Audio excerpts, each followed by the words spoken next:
ധനുഷ്കോടിലേക്ക് വേണ്ടി ഉള്ള യാത്ര തുടങ്ങാണ്. നമ്മൾ ഇവിടെ നിന്ന് റൂമിൽ നിന്ന് ഇറങ്ങിയിട്ടുണ്ട്. മുമ്പ് GT ടീമുകളൊക്കെ അവിടെ റെഡി ആയിട്ട് നിൽക്കുന്നത്. നമ്മുടെ ലിഫ്റ്റ് ഓപ്പൺ ആയിട്ട് വരുമ്പോൾ നമ്മൾ കയറുക, ധനുഷ്കോടി പോവാം. ലിഫ്റ്റിൻ്റെ മനോഹാരിതയും കാര്യങ്ങളൊക്കെ എല്ലാവരും ഉണ്ട്. നമ്മൾ രാമേശ്വരത്ത് നിന്ന് ധനുഷ്കോടിക്കുള്ള ഇറങ്ങിയേക്കാണ്. അത്യാവശ്യം ആ അമ്പലത്തിൻ്റെ ചുറ്റുവട്ടത്ത് തൊട്ടടുത്ത് തന്നെയാണ് നമുക്ക് റൂമുള്ളത്. ആ റൂമിൻ്റെ അവിടെ നിന്ന് അത്യാവശ്യം നല്ല ബ്ലോക്ക് ഉണ്ട്. അത്യാവശ്യം ടൗണിൽ കൂടെയാണ് പോകണേ. അപ്പോൾ അതിൻ്റെതായ ബ്ലോക്കുകൾ പരിപാടികളൊക്കെ ഉണ്ട്. ധനുഷ്കോടിക്കുള്ള വഴി കൂടെ പോയിക്കൊണ്ടിരിക്കുകയാണ്. ഏകദേശം ഒരു 12 കിലോമീറ്ററാണ് ഈ ധനുഷ്കോടി എത്താൻ. റോഡ് വെൽ മെയിൻറ്റൈൻഡ് ആണ്, നല്ല റബ്ബറൈസ്ഡ് റോഡാണ്. 20 രൂപയാണ് നമുക്ക് എൻവയോൺമെൻറ്റൽ ടാക്സ് ഇതായിട്ട് മേടിക്കുന്നത്. പക്ഷേ റോഡൊക്കെ നന്നായിട്ട് മെയിൻറ്റെയിൻ ചെയ്തിട്ടുണ്ട്. നല്ല കണ്ടീഷൻ റോഡാണ്. നമ്മുടെ അവിടുത്തെ ടൂറിസ്റ്റ് കേന്ദ്രങ്ങൾ പോലെയല്ല, അതിന് നന്നായിട്ട് മെയിൻറ്റെയിൻ ചെയ്തിട്ടുണ്ട് അവർ. നമുക്ക് ലെഫ്റ്റ് സൈഡിൽ കടൽ, റൈറ്റ് സൈഡിലും നമുക്ക് ആ ചെടികളുടെ ഇടയിൽ കൂടെ കാണാം.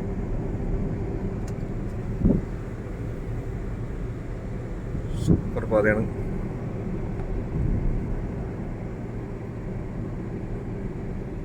നമ്മളിപ്പോൾ ധനുഷ്കോടിയിലോട്ടുള്ള യാത്രയിലാണ്. ഇതിൻ്റെ കിഴക്ക് ഭാഗത്ത് ബംഗാൾ ഉൾക്കടലും പടിഞ്ഞാറ് ഭാഗത്ത് ഇന്ത്യൻ മഹാസമുദ്രമാണ്. ഒരു കാലത്ത് പഴയ തുറമുഖത്തിൽപ്പെട്ട ഒരു നഗരമായിരുന്നു ധനുഷ്കോടി. ഒത്തിരി മനോഹരമായിട്ടുള്ള റോഡാണ്. ഇവിടെ തൊട്ടടുത്ത് ഒരു ചെറിയ അമ്പലമുണ്ട്. അത് നമുക്ക് ബോർഡിൽ കാണാം. അമ്പലമുണ്ട്. ആ അമ്പലത്തിലൂടെ നമ്മളിപ്പോൾ ജസ്റ്റ് ഒന്ന് പോകാൻ ഉദ്ദേശിക്കുന്നുണ്ട്. അപ്പോൾ നമ്മൾ അമ്പലത്തിൻ്റെ അങ്ങോട്ട് പോവുകയാണ്. നമ്മൾ പോയിട്ട് തിരിച്ചു വന്നിട്ടാണ് വീണ്ടും അമ്പലത്തിൻ്റെ അങ്ങോട്ട് പോകുന്നത്. അവിടെ അത്യാവശ്യം ബ്ലോക്ക് ഉണ്ട്. പക്ഷേ ഈ ഇന്ത്യൻ മഹാസമുദ്രത്തിൻ്റെ മധ്യത്തിലൂടെ ഒരു ചെറിയ ചിറ കെട്ടിയിട്ടാണ് ഈ അമ്പലം വരുന്നത്. അതൊരു മനോഹരമായ കാഴ്ചയാണ്. നമ്മൾ മറ്റേ ക്യാമറയിൽ കാണുന്നതായിട്ടും മനോഹരമായിട്ട് നമുക്ക് കണ്ണിനുള്ള കാഴ്ച ഭയങ്കര മനോഹരമാണ്. അമ്പലം നമുക്ക് ഇവിടെ നിന്ന് നോക്കിയാൽ തന്നെ കാണാം. ലെഫ്റ്റ് സൈഡിൽ ആ കടലിൻ്റെ ഇടയിലൂടെയാണ് ഇതിൻ്റെ ചെറിയത് നടന്നു പോകുന്നത്. ആ കടലിൻ്റെ ഒരു അറ്റഭാഗമായതുകൊണ്ട് അത്ര താഴ്ചയില്ല. ഇപ്പോൾ നമ്മൾ അമ്പലത്തിൻ്റെ ഭാഗത്തോട്ട് എത്താണ്. അവിടെ അത്യാവശ്യം നല്ല രീതിയിൽ ബ്ലോക്ക് ഉണ്ട്. വണ്ടികൾ പാർക്ക് ചെയ്യാനുള്ള സ്ഥലം പോലും ഇല്ല. അപ്പോൾ നമ്മളവിടെ ഇറങ്ങാനുള്ള ഉദ്ദേശമില്ല. ജസ്റ്റ് അമ്പലം ഒന്ന് വണ്ടിയിലിരുന്ന് തന്നെ കണ്ട് തിരിക്കാനുള്ള പരിപാടിയാണ്. ധ്യാനോപതേ വണ്ടി തിരിക്കുകയാണ്. അല്ലെങ്കിൽ നമുക്ക് മറ്റേ ധനുഷ്കോടിയിലോട്ട് കയറാൻ 5 മണി വരെയാണ് എൻട്രൻസ് ടൈം ഉള്ളത്. അപ്പോൾ അവിടെ കയറാൻ ചിലപ്പോൾ നമുക്കൊരു ബുദ്ധിമുട്ട് വരും. അതുകൊണ്ട് നമ്മൾ തിരിച്ചു പോവുകയാണ്. ധനുഷ്കോടിയിലോട്ട് നമ്മൾ യാത്ര തുടരുകയാണ്. തമിഴ്നാട് രാമേശ്വരം എന്ന ദ്വീപിൻ്റെ തെക്ക് കിഴക്ക് അറ്റത്തായിട്ടാണ് നമ്മുടെ ധനുഷ്കോടി സ്ഥിതി ചെയ്യുന്നത്. ഉപേക്ഷിക്കപ്പെട്ട ഒരു പട്ടണമാണത്. ഏകദേശം ഒരു 3.5 കിലോമീറ്ററിൽ നമ്മൾ ധനുഷ്കോടി എത്തും. മനോഹരമായി 2 സൈഡിലും കടല്, അതിന് നടുവിലൂടെയാണ് ഈ റോഡ് ചെയ്തിരിക്കുന്നത്. പുതിയ റോഡാണ്, നല്ല റബ്ബറൈസ്ഡ് സൂപ്പർ റോഡാണ്. പണ്ട് നമ്മൾ അവിടെ നിന്ന് രാമേശ്വരത്ത് നിന്ന് വണ്ടിയിലേക്കാണ് നമ്മൾ പോയിരുന്നത്.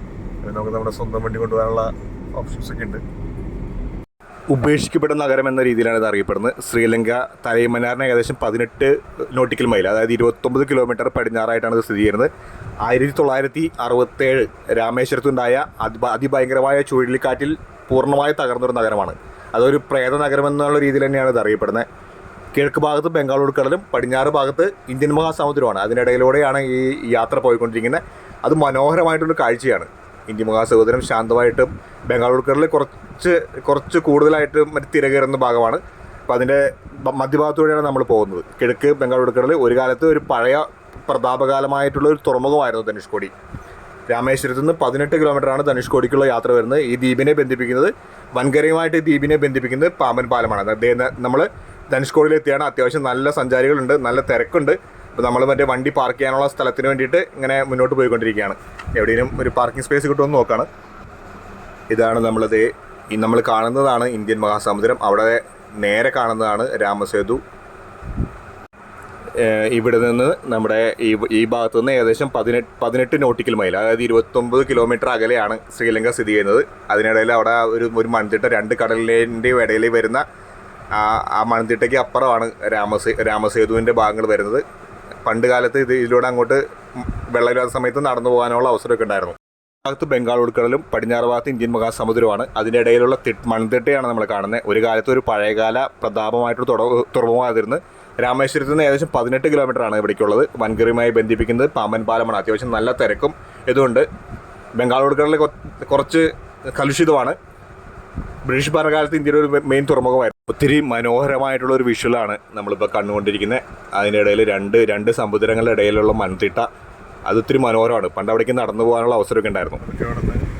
തിരിക്കുകയാണ്, നല്ല തിരക്കാണ് ഭാഗത്ത്. പിന്നെ നല്ല വെയിലായിരുന്നു. കാരണം 4:30 വരെ അവിടെ കയറാൻ പറ്റില്ലെന്ന് പറഞ്ഞാൽ നമ്മൾ പെട്ടെന്ന് വന്നതാണ്. പക്ഷേ കുറച്ചുകൂടെ വെയിലായിട്ട് വരികയാണെങ്കിൽ കുറച്ചും കൂടി രസമായിരിക്കും ഇവിടെ.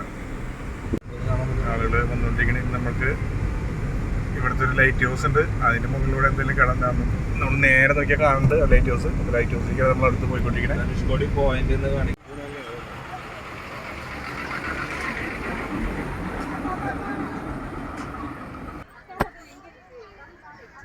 നമ്മുടെ ലൈറ്റ് ഹൗസിലേക്ക് പോകണം നമ്മൾ. അപ്പോൾ നമ്മൾ ലൈറ്റ് ഹൗസിലേക്ക് പ്രവേശിക്കുകയാണ്. അവിടെ നമുക്ക് എൻട്രൻസ് ഫീസ് വരുന്നത് 20 രൂപയാണ്. ഏകദേശം 5 നിലയാണ് ഇതിൻ്റെ ഇത് വരുന്നത്. 5 നിലയിൽ നമ്മൾ ലിഫ്റ്റ് സൗകര്യമുണ്ട്. നടന്ന് കയറാൻ ഇപ്പോൾ അനുവദിക്കുന്നില്ല. ലിഫ്റ്റ് സൗകര്യമുണ്ട്. ചെരുപ്പൊക്കെ ഊരി വയ്ക്കണം നമ്മൾ.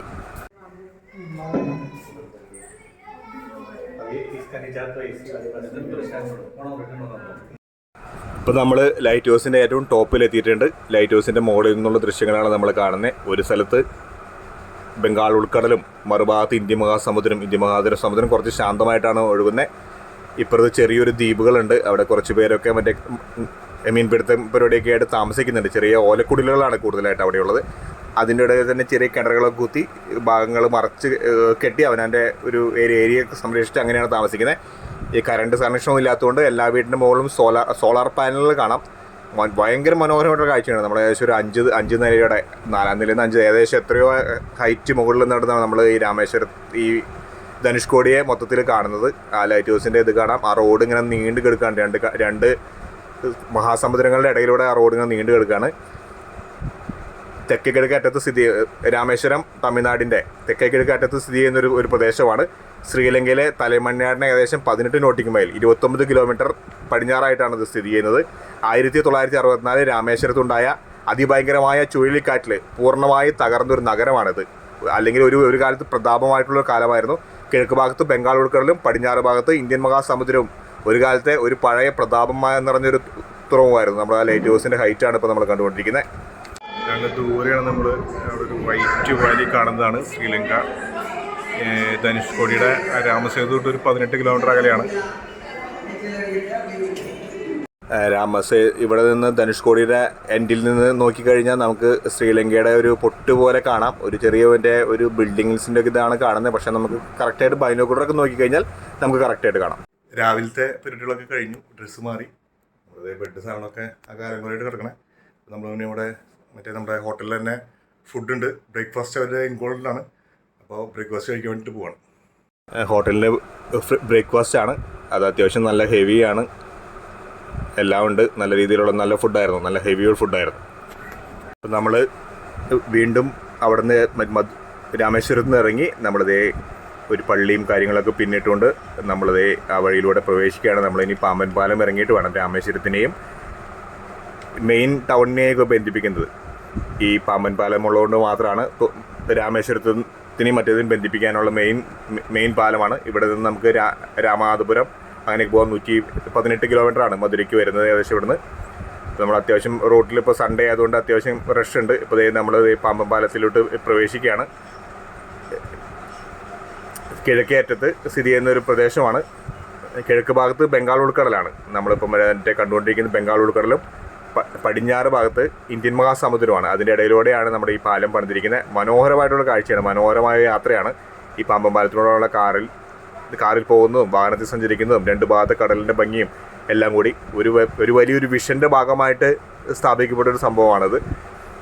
ഒത്തിരി മനോഹരമായിട്ട് മെയിൻറ്റെയിൻ ചെയ്തിട്ടിരിക്കുന്ന റോഡുകളാണ്. ഈ പാമ്പൻ പാലത്തെയാണ് ഈ രാമേശ്വരവും ധനുഷ്കോടിയും ഈ സംഭവത്തിന് ബന്ധിപ്പിക്കുന്നത്.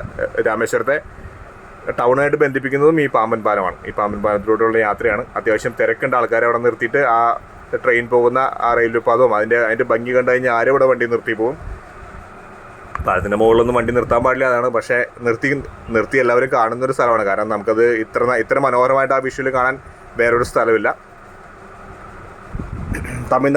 തമിഴ്നാട്ടിലെ രാമേശ്വരം എന്ന ദ്വീപ് തമിഴ്നാടിൻ്റെ തെക്കേ കിഴക്കേ അറ്റത്താണ് സ്ഥിതി ചെയ്യുന്നത്. ഉപേക്ഷിക്കപ്പെട്ട നഗരം എന്ന രീതിയിൽ അറിയപ്പെടുന്ന ശ്രീലങ്കയുടെ തലൈമന്നാറിന് ഏകദേശം 18 കിലോമീറ്റർ പടിഞ്ഞാറായിട്ടാണ് ധനുഷ്കോടി സ്ഥിതി ചെയ്യുന്നത്. ഈ രാമേശ്വരത്തിൽപ്പെട്ട ഒരു പ്രദേശമാണ് ധനുഷ്കോടി. നമുക്ക് രാമേശ്വരത്ത് നിന്ന് ഒരു എൻട്രി പാസ് വരുന്ന ഒരു 100 രൂപയാണ്. രാമേശ്വരം മുനിസിപ്പാലിറ്റി 100 രൂപ വെച്ച് പിരിക്കുന്നുണ്ട്. പ്ലസ് ഒരു എൻവയോൺമെൻറ്റ് ടാക്സ് ആയിട്ട് ഒരു 20 രൂപയും ധനുഷ്കോടിയിൽ അവിടെ പിരിക്കുന്നുണ്ട്. അതാണ് നമുക്ക് എക്സ്ട്രാ വരുന്നത്. പക്ഷേ നമ്മൾ 120 രൂപ കൊടുത്താലും ആ റോഡ് അത്ര നീറ്റ് ആൻഡ് ക്ലീനാണ്. അവിടുത്തെ കാര്യങ്ങളും ക്ലീനാണ്. പിന്നെ നമുക്ക് കാണാനുള്ള ആ ടവറാണ് ടവറിൽ നമുക്ക് ലിഫ്റ്റ് വഴിയാണ് കയറാൻ അവസരമുള്ളത്. അത് റഷ് വരുമ്പോൾ കോണി തുറന്നു കൊടുക്കാറുണ്ട്, അല്ലെങ്കിൽ ലിഫ്റ്റ് വഴിയാണെങ്കിൽ 20 രൂപയാണ് അവിടുത്തെ എൻട്രൻസ് ഫീസ്. ചെരുപ്പൊന്നും ഇഡ്ഡലി ഭക്ഷണമായിട്ട് മെയിൻറ്റെയിൻ ചെയ്തിട്ടുണ്ട്. നമ്മളിതേ രാമേശ്വരത്തിൻ്റെ ആ കടലിൻ്റെ മുകളിലൂടെ കടന്നു പോയിക്കൊണ്ടിരിക്കുകയാണ്. അത്യാവശ്യം നല്ല സഞ്ചാരികളുണ്ട്. ലാസ്റ്റ് ടൈം കയറി 4:30-5 മണിയോടുകൂടി ഇങ്ങോട്ടുള്ള എൻട്രൻസ് ക്ലോസ് ആണ്. അത് കഴിഞ്ഞ് കഴിഞ്ഞാൽ പിന്നെ കടത്തി വിടില്ല. അതുകൊണ്ട് എല്ലാവരും തിരിച്ചു വരുന്നതാണ്. നമ്മളിവിടുന്ന് തിരിച്ച് ഇറങ്ങി പോവുകയാണ്. നമ്മളിപ്പോൾ രാവിലെയാണ് തിരിച്ചു പോകുന്നത്. ഇനി നമ്മൾ നേരെ നമ്മൾ ജിദ്ദിന അഹലിയയിലാക്കണം. അത് കഴിഞ്ഞ് നമ്മൾ വീട്ടിലോട്ട് നമ്മുടെ ട്രിപ്പ് ഏകദേശം അവസാനിക്കുകയാണ്. നമ്മളിതേ പമ്പം പാലം ഏകദേശം ഇറങ്ങി മുന്നോട്ട് പോയിക്കൊണ്ടിരിക്കുകയാണ്. പമ്പം പാലത്തിൻ്റെ അവസാന നിമിഷങ്ങളാണ് നമ്മൾ കണ്ടുകൊണ്ടിരിക്കുന്നത്. ഒത്തിരി മനോഹരമായിട്ടൊരു അനുഭവമായിരുന്നു.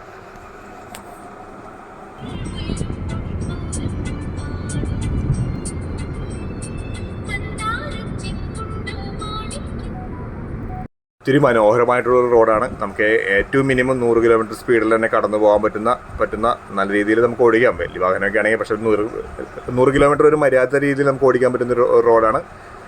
ഒത്തിരി വലിയൊരു ബ്രിഡ്ജാണ് കടന്നു പോയിക്കൊണ്ടിരിക്കുന്നത്. അനൂപ് മനോഹരമായിട്ട് ഡ്രൈവ് ചെയ്ത് നല്ല രീതിയിൽ നമ്മൾ മുന്നോട്ട് പോയിക്കൊണ്ടാണ്. മേഘങ്ങളൊക്കെ ഉള്ള ഒരവസ്ഥയും ഫീലിങ്ങൊക്കെ വല്ലാത്തൊരു നല്ല ഫീലിംഗാണ്.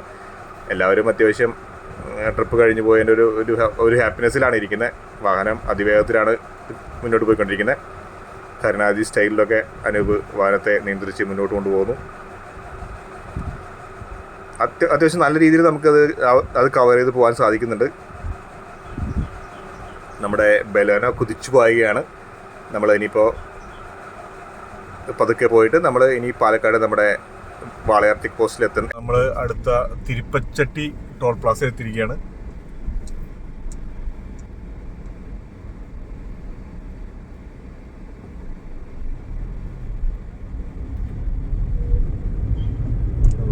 വീണ്ടും 4 ലൈനിൽ കൂടെ കടന്നു പോവാണ്.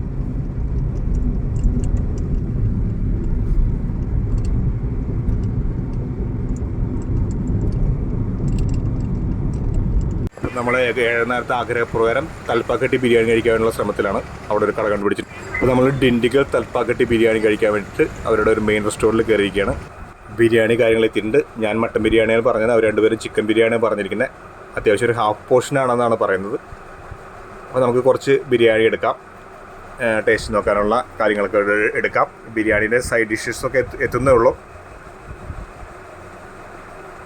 അത്യാവശ്യം ക്വാണ്ടിറ്റി ഉണ്ട്. അത് ഹാഫ് എന്ന് പറഞ്ഞാലും അത്യാവശ്യം ക്വാണ്ടിറ്റി ഉണ്ട്. എത്ര റേറ്റ് എന്ന് കറക്റ്റ് നമ്മൾ ചോദിച്ചിട്ടൊന്നുമില്ല. നമുക്ക് ബിരിയാണി നോക്കാം. ബിരിയാണിക്കൊപ്പം നമുക്ക് മുട്ട സെർവ് ചെയ്യുന്നുണ്ട്. അത് മട്ടൻ ബിരിയാണി ആയാലും ചിക്കൻ ബിരിയാണി ആയാലും മുട്ടയുണ്ട്. മുട്ട സെപ്പറേറ്റ് ആണ് കൊണ്ടുവയ്ക്കുന്നത്. നമ്മുടെ ഇവിടേക്ക് ബിരിയാണിയുടെ ഉള്ളിലാണ് വെച്ച് തരാറ്. ഇത് സെപ്പറേറ്റ് ആയിട്ടാണ് മുട്ട വയ്ക്കുന്നത്. ചെറിയ പാത്രം ആയതുകൊണ്ടായിരിക്കും. നമുക്ക് സൈഡ് ഡിഷായിട്ട് വരുന്നത് നമുക്കൊരു മറ്റേ സലാഡ് വരുന്നുണ്ട്, പിന്നെ ഒരു കുളമ്പ് വരുന്നുണ്ട്. ഇതൊക്കെയാണ് സൈഡ് ഡിഷായിട്ട് വരുന്നത്. അത്യാവശ്യം നല്ല തിക്നെസ് ഉള്ള സാധനമാണ്. നമ്മുടെ കുറേ കാലത്ത് ആഗ്രഹമായിരുന്നു ഡിണ്ടിഗൽ തൽപ്പാക്കട്ടി ബിരിയാണി കഴിക്കാൻ. ഇത് അവരുടെ ഒരു മെയിൻ പഴയ റെസ്റ്റോറൻ്റാണ്.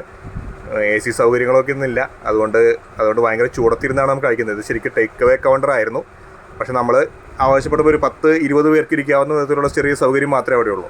നമുക്കപ്പോൾ ബിരിയാണിയുടെ ടേസ്റ്റും കാര്യങ്ങളൊക്കെ ഒന്ന് നോക്കാം. അത്യാവശ്യം നല്ല സോഫ്റ്റാണ്. മറ്റേ മട്ടൺ നന്നായിട്ട് വെന്ത് നല്ല സോഫ്റ്റാണ്. അതായത് വിത്തൗട്ട് ബോൺലെസ് മട്ടനാണ് നമ്മൾ ഓർഡർ കൊടുത്തിരിക്കുന്നത്. ഇവരുടെ പാർസലിൻ്റെ കുറച്ച് വരുന്നത് ഡിണ്ടിഗൽ തൽപ്പാക്കട്ടി ബിരിയാണി കഴിച്ചതിൻ്റെ ഇതാണ്. ഒരു ഹാഫ് പോർഷൻ എന്നാണ് അവർ പറയുന്നത്. അതിന് 329 രൂപയാണ് ഒരു ബിരിയാണിക്ക് വരെ വരുന്നത്. അതിനുള്ള ക്വാളിറ്റിയോ ഇല്ല. ഇവിടെ ഹോട്ടലിലൊരു സൗകര്യവും ഉണ്ടായിരുന്നില്ല. വലിയ നമുക്കൊരു AC ഉള്ള സാധനങ്ങളൊന്നും ഇല്ല. പിന്നെ തലപ്പാക്കട്ടി ചിക്കൻ ബിരിയാണിക്ക് 249 രൂപ പറയുന്നുണ്ട്. അത് എന്ത് തരം ചിക്കനാണെന്ന് അറിയില്ല. പിന്നെ നമ്മളൊരു ചെറിയ ജ്യൂസ് കഴിച്ചാൽ അവർ പോട്ടെ, അവരുടെ റേറ്റ് അത്യാവശ്യം നമുക്ക് കേരളത്തിലൊക്കെ വന്ന് കഴിക്കുന്നവർക്ക് അങ്ങനെ ഇഷ്ടപ്പെട്ടവർക്ക് വന്ന് ഇങ്ങനെ ഒരു പ്രാവശ്യം കഴിച്ച് പോവാം. നമ്മൾ വീണ്ടും NH83 എത്തിയിരിക്കുകയാണ്. 6 ലൈനിൻ്റെ ഇതാണ്.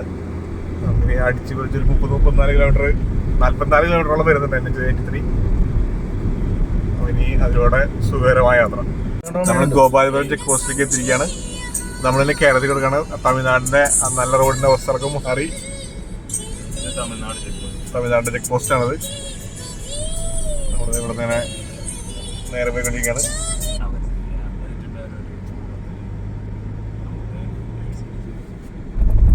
അപ്പോൾ ജിതിനെ ഇവിടേക്ക് കൊണ്ടാക്കണം, അഹല്യയിലേക്ക് എത്തിക്കണം നമുക്ക്.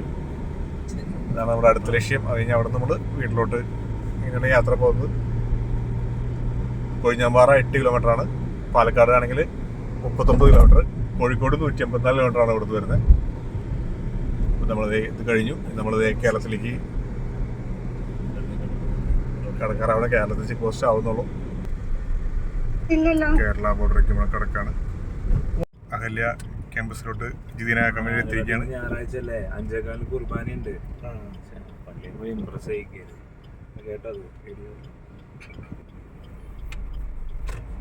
ക്യാമ്പസിലോട്ട് പോകണം. അതിങ്ങനെ ഇവിടെ പറയുന്നും വേണ്ടേ? അത് സ്റ്റാഫുകൾ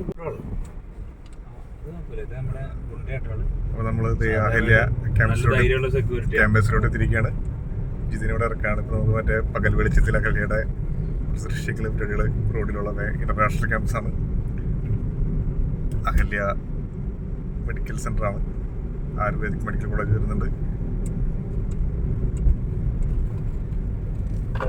ഭയങ്കര വളമായി പോയില്ലേ? ഞാൻ അത്രയും ശ്രദ്ധിച്ചല്ലേ പോയിട്ടുണ്ട്. ഇവിടെ കാറ്റാടി കാര്യങ്ങൾ ഇവിടെ വൈദ്യുതി ഉൽപ്പാദിപ്പിക്കുന്നുണ്ട്.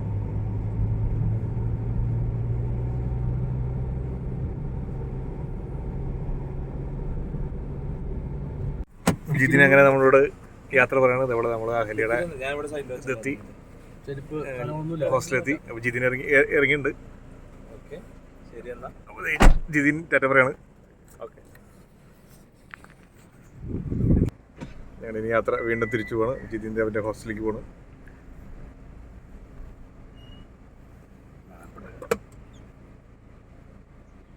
നമ്മൾ വീണ്ടും കുതിരാനിലെത്തിയിരിക്കുകയാണ്.